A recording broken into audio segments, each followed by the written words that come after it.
Hello, welcome to the fourth and final installment of Mitt Raham's series on combat in Throne, Kingdom at War. So up to this point, we've talked about how higher tier troops are stronger and worth more points. We've talked about how different types of troops are strong or weak against other types of troops. And we've talked about the importance of the hero being geared and skilled appropriately to make your troops as strong as possible. There is one other thing, though, that you apply if you really need your troops to be extra strong. And these are additional buffs that are a lot like the hero buffs.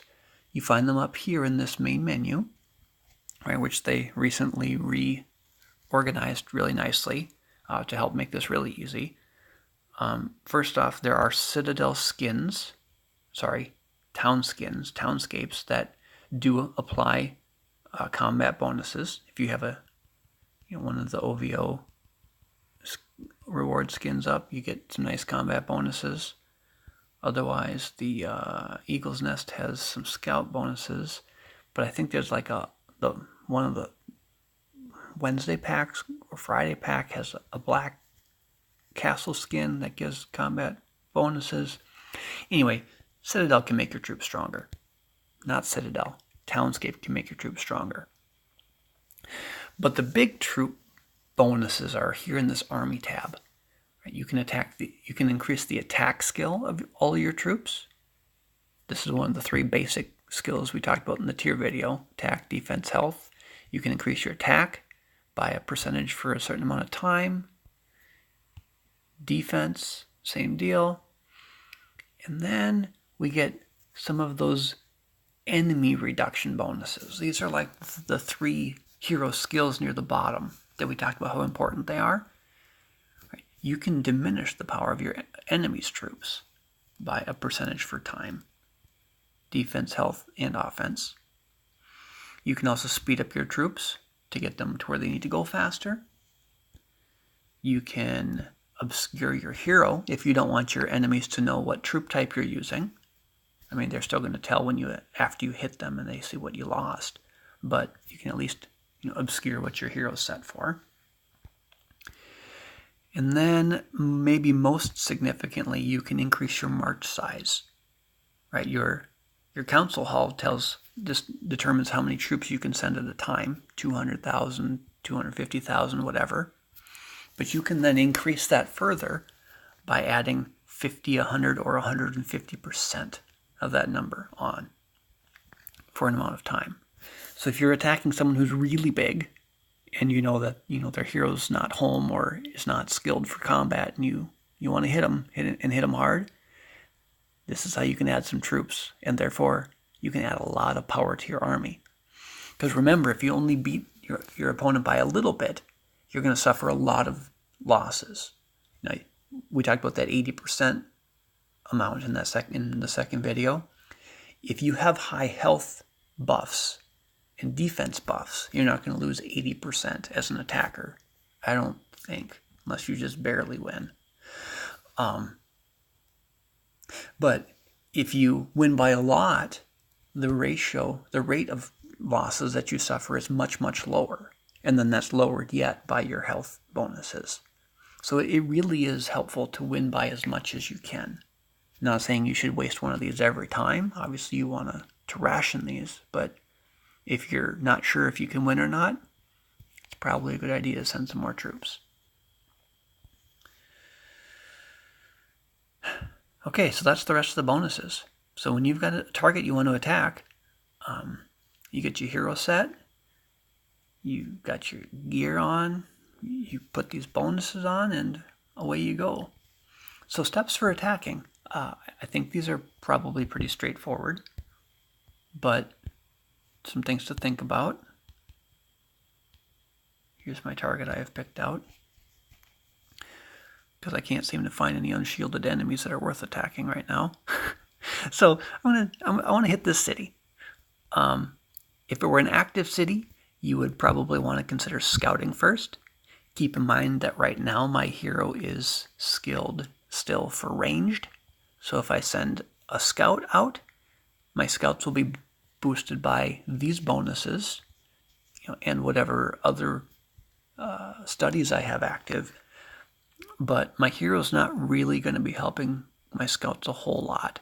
So if I expect there to be a lot of scouts there, I might consider reskilling for scouts first and then change my hero back to my combat troops afterwards. Kind of depends on what you expect to find there. I expect this to be a dead city. They haven't played for 8 weeks. I also see that there could be 2 million troops there, but I kind of think they've been disbanded considering they've lost 196 battles. So I think this is an empty city. I'm not going to scout it in the interest of time and saving some shields. But that's usually a good first step. Maybe if you're not sure how many scouts they have or how strong they are, maybe you send a test scout. You send 10,000 scouts and see what happens. If they do well, maybe you send more.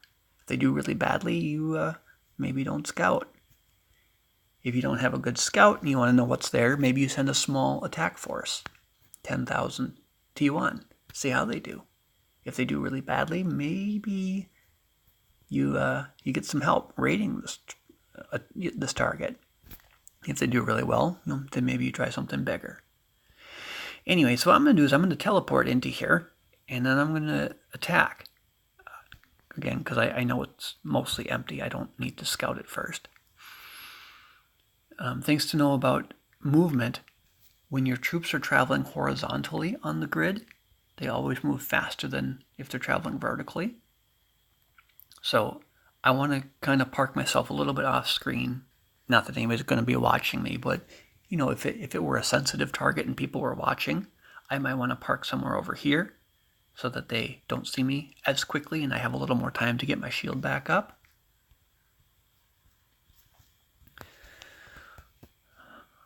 What else should I tell you about attacking here?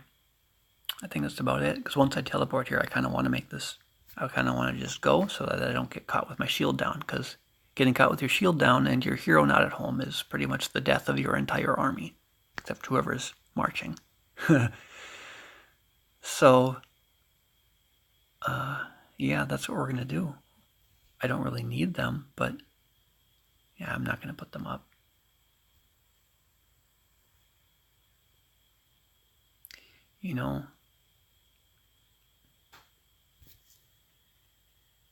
Yeah, I'm not going to put them up. We could put up the defense, health, and offense if I was going to be hitting a large amount of troops, but I don't want to waste them if there's no troops there. I could send a much bigger march if I thought there were troops there. I don't think there are. We're just going to go and hit it. So I'm going to teleport into here.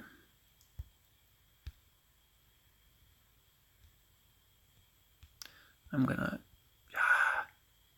choose my target. I'm going to attack them. I'm going to choose my ranged troops because that's how I'm skilled. I've got my hero and my Inquisitor automatically selected. And I'm going to press send. It's going to say, "Are you sure you want to drop your shield?" And I'm going to say, "Yep." And I'm going to real quickly as I can, get my shield back up, because that's the most important thing. Even if you're trying to be stealthy, you got to get your shield up right away. And then you could boost that in if you wanted to. Right? You could apply and you could boost your march if you really needed to get there before defenders showed up or before they see you attacking or anything like that. Yep, as suspected. There was nothing there. Glad I didn't waste any boosts.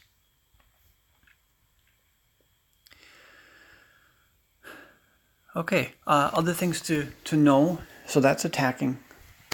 If you're reinforcing someone, pretty much all the same things apply, except that when you're reinforcing, your shield won't drop. If you're joining a raid, whether it's attacking or defending, when you join the raid, your shield will drop. Make very sure you put that shield up right away before you boost your troops in, because that's a really popular time for enemies to be watching for your shield to go down, because they know they know your hero's out of town, and they can annihilate whatever's left.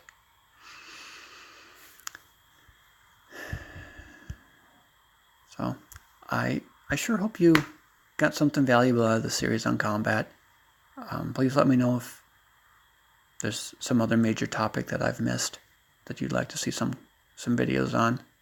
Sorry I haven't made anything for a while. I kind of, like I said, I was really dreading this one because I know I don't have all the answers, and I may have some misinformation in here, and if I do, I apologize. We'll try to get you some correct information as it comes around. Have a great day, everybody. Happy hunting.